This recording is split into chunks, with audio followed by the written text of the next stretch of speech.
Hey guys, what is up? I hope everybody has been having a great day. Happy to be back with episode 26, part 1 of my golf vlog series, featuring the front 9 of the Redbud course at WINSTAR Golf Club. If you guys could do me a favor and hit the like button and subscribe to the channel, that would be greatly appreciated. It definitely motivates me to keep producing content when I see that you guys are enjoying it, and I'm definitely looking forward to continuing to make videos at an accelerated pace. So with that being said, let's hop into the video. So this was, I think, probably my second round while I was down in Texas for a friend's wedding, and this was the site of where I won the 2019 World Championship, and definitely brings back a lot of great memories getting to be on the property at WinStar.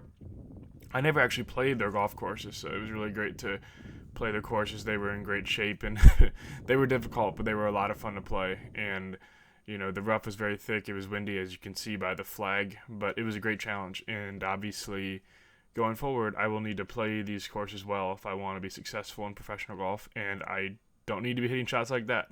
That definitely won't help. And so this was, but I think I've certainly improved a lot since this video. This was only probably about a week after I really decided that I was going to go for it and start pursuing pro golf a lot more seriously.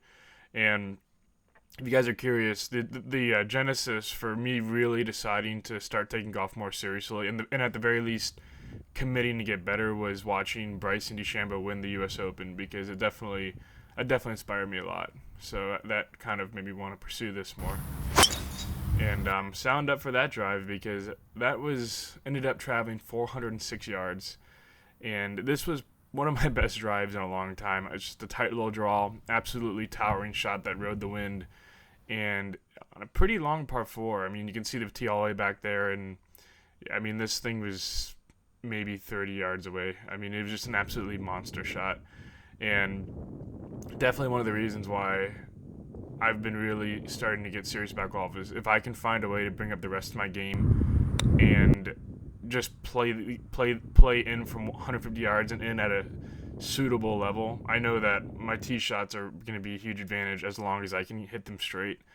And as you guys know, I'll be going down to Florida in a couple weeks, and this is kind of like a preliminary phase, like I guess kind of getting reacquainted with the game.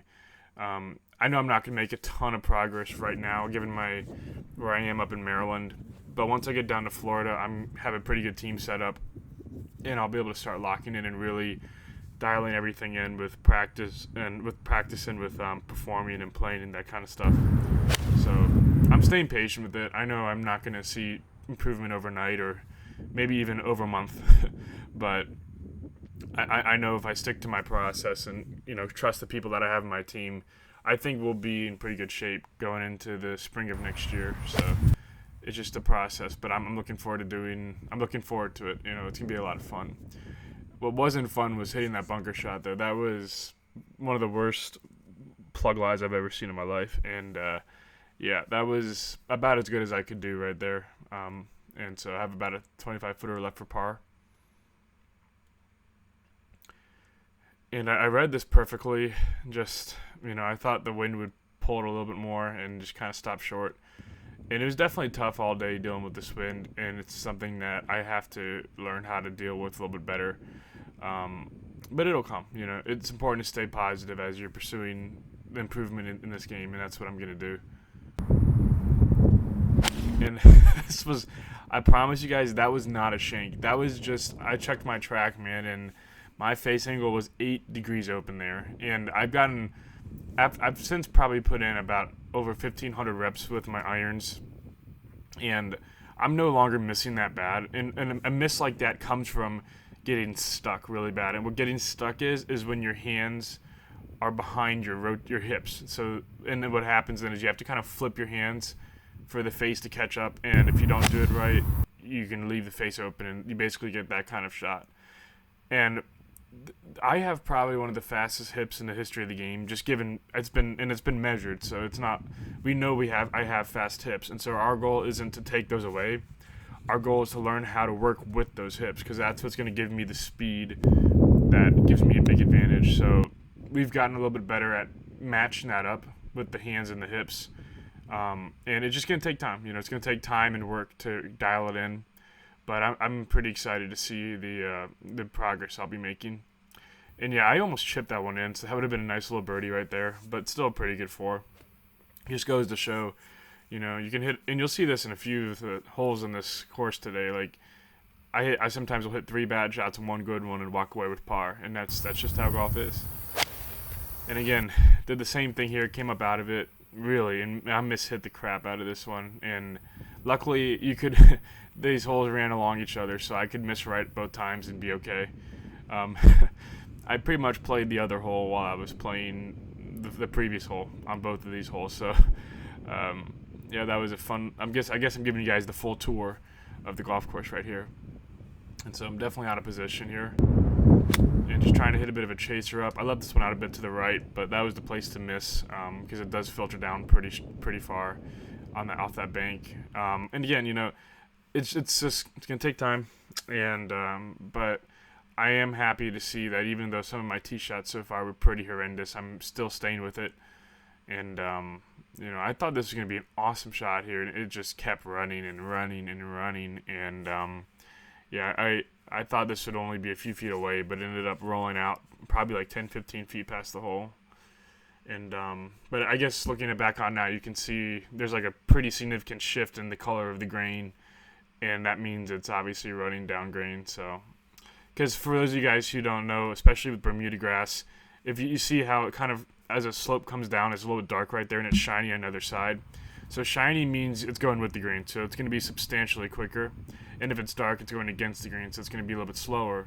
And obviously, if I was facing the other way, as it started going downhill, the grain would have been shiny, which is why it rolled a lot further than I expected. And it's just little things like that you can only pick up by playing the game enough. And I think that's just part of relearning the game, I guess I should say. Because, I mean, when I was a junior golfer, I was really good. I think I peaked, if you guys follow the AJGA Polar rankings, I think my lowest ranking was somewhere around 80th in the country.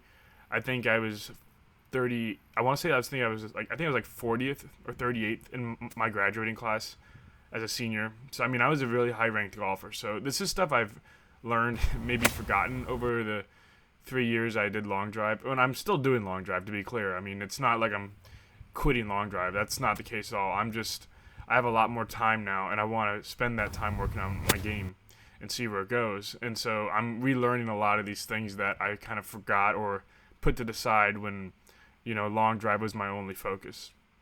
And so I think it'll come back pretty quickly. And here's another case of making a total mess of a hole, but once I got around the green, I was able to hit a really great chip shot and a really nice putt. And so, again, I walked away with the par, even though I probably deserved a double bogey. And that just goes down to staying in the game, staying in the hole, and really just letting go of a bad shot. And I've started working with Dr. Rotella, who's a sports psychologist, and I've read a lot of his audiobooks, and I'm kind of immersed myself in his work. And I actually did work with him as a junior golfer, and he helped me out a lot, and he's done a lot of really good stuff for my game and when I was a junior golfer. And he got my mind in the right place, and I think it's so important when you are playing golf. Your mind needs to be in the right place, or else it's going to be very hard to perform at a high level, because our mind controls our emotions, and our emotions control our body. If you really think about it, if you're nervous, you're gonna be sweating. If you're relaxed, you're gonna be calm. You're not gonna be too worried about things. So managing your emotions and managing your mind is gonna allow you to play to your best potential. Now, that's not to say if you're a 20 handicapper, all of a sudden if you think great on the golf course and you manage everything perfectly, you're gonna be shooting under par. That's not how it works. But when you get to a certain level, you have to have a good mind, or else you're just not gonna be able to play better. Because when you get to that level where you're trying to make it on tour, every single guy out there who's doing well, at least, has a great mind or has developed it, and it can definitely be learned. And you just can't be giving up those kinds of advantages to guys who are already incredibly good at the game. So that's definitely something we'll be working on a lot in the future, and I think it'll be a very significant source of my improvement. It is going to be between my ears, and so as that develops, I'm sure that'll continue to improve my game. And so I hit a great drive here, a little bit under the wind, and this is an awesome wedge shot, just absolutely perfect, flighted the way I wanted it to, And this is going to be another critical part of my improvement, getting really good at these wedge shots. And I flew this just over the pin. It kind of took a bit of a firm bounce. I thought it would spin back a bit, but it was a bit of a headwind, so I had to knock the shot down a little bit. And it might have the landing angle might have been a little shallow, so it might have kind of skimmed a little bit more than kind of sticking and spinning back, which would have definitely given me probably a tap in. So I should have probably clubbed up a little bit to give myself a little more loft.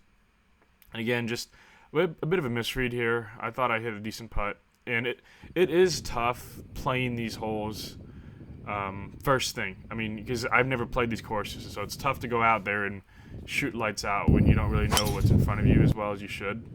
So that's always something to consider. If you see me missing a lot of putts, is that if I'm playing in pro tournaments, and I know a lot of people have asked me about this, I'm probably going to start playing mini tour events at some point in January. I'm not ready for it yet. If I go out there right now, I will get beaten badly, and I don't want to be a donator.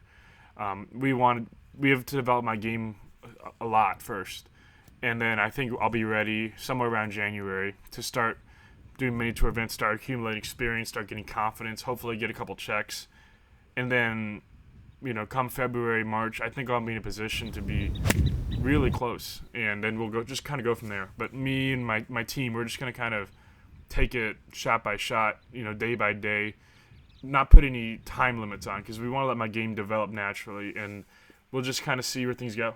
We're willing to put in the work we need to. I have the time and resources available, and so we're just going to be patient with it, and I think that's really all you can do. So almost made this putt for eagle. I thought this was going in, but so I ended up tapping that one in to shoot 2 over 38. So it was a really fun round, and hope you guys enjoyed the video. Please like, comment, subscribe, and I will see you guys next time.